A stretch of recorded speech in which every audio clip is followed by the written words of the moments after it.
पुलवामा के शहीद इसलिए हुए कि उन्होंने 5 जहाज मांगे थे, वो नहीं दिए, 4 महीने तक लटकाए रखे। तो मैंने इसको फ़ोन किया, मैंने कहा हमारी गलती से हुआ है,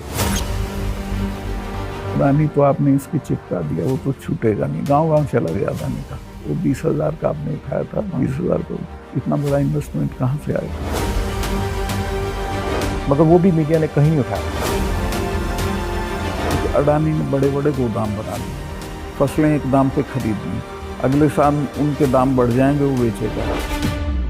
मणिपुर के बारे में क्या राय आपकी? फेल्योर है सरकार की, चीफ मिनिस्टर जा नहीं सकता, कुछ कर नहीं सकता, लेकिन उसको अभी तक हटा नहीं रहे हैं। जब भी हम किसी से बात करते हैं एकदम आक्रमण शुरू हो जाता है। राहुल गांधी के साथ दिए इस इंटरव्यू का खामियाजा कश्मीर के पूर्व राज्यपाल सत्यपाल मलिक को चुकाना पड़ सकता है।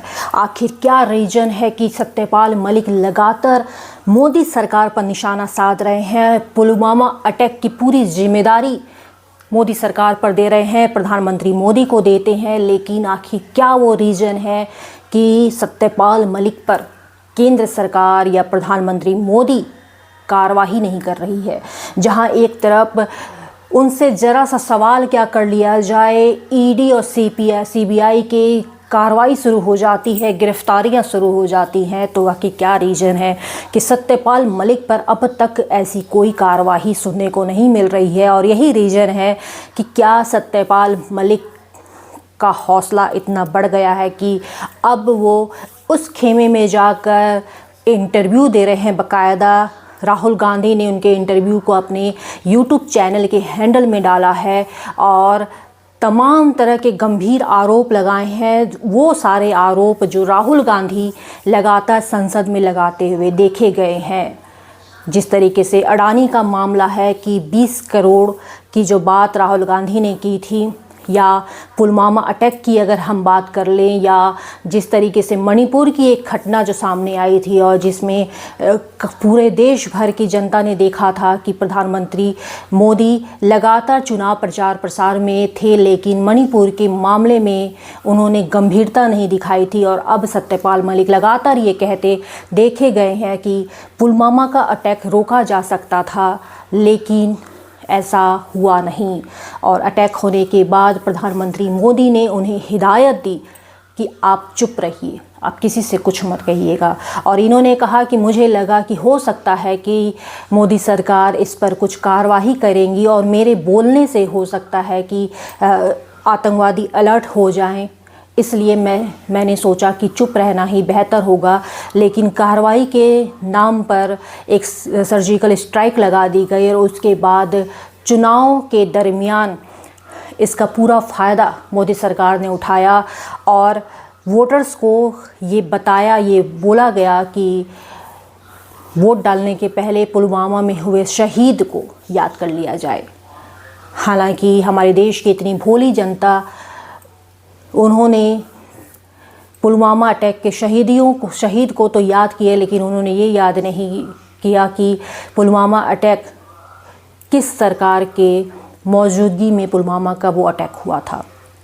फिलहाल सत्यपाल मलिक ने 2 नए खुलासे इस बार किए हैं कि उन्होंने कहा कि 4 महीने से पुलवामा में जो वो सीआरपीएफ के जवानों को जाना था, वो 4 महीने से वो एयरक्राफ्ट के लिए केंद्र सरकार से अनुमति मांग रहे थे, वो पेंडिंग में पड़ा था। अगर वो मुझे आया होता तो मैं उनको 4 महीने का वेट नहीं करवाता। उन्होंने कहा कि ऐसे एयरक्राफ्ट तो मैं स्कूल के बच्चों को, जब वो फंसे रहते हैं तो मैं स्कूली बच्चों को दे दिया करता था, तो ये तो हमारे देश की सेवा के लिए जो लगे रहते हैं, मैं उनको क्यों नहीं देता।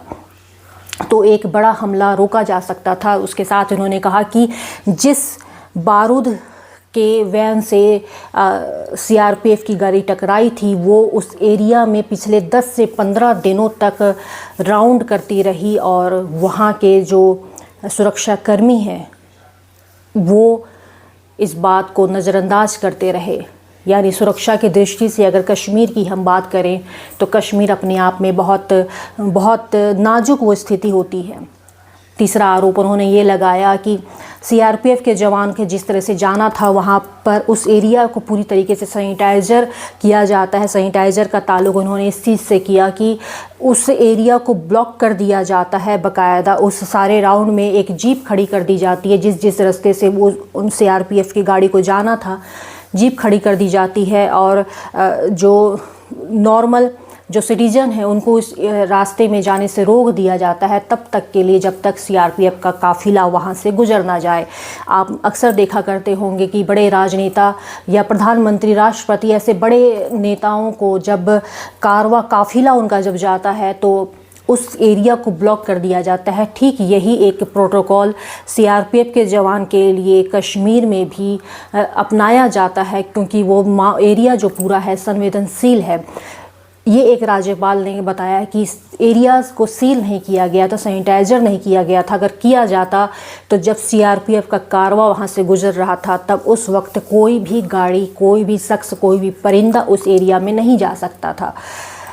तो ये बड़े आरोप लगाए हैं। इसके साथ ही राहुल गांधी ने कई तरीके से उनसे इंटरव्यू लिया, मणिपुर के मुद्दे पर बात की, 20 करोड़ के घोटाले को लेकर बात की, इसके साथ ही सिटीजन को लेकर बात की, कास्ट को लेकर बात की, जो एक मुद्दा इस समय बहुत ज़्यादा गरमाया हुआ है।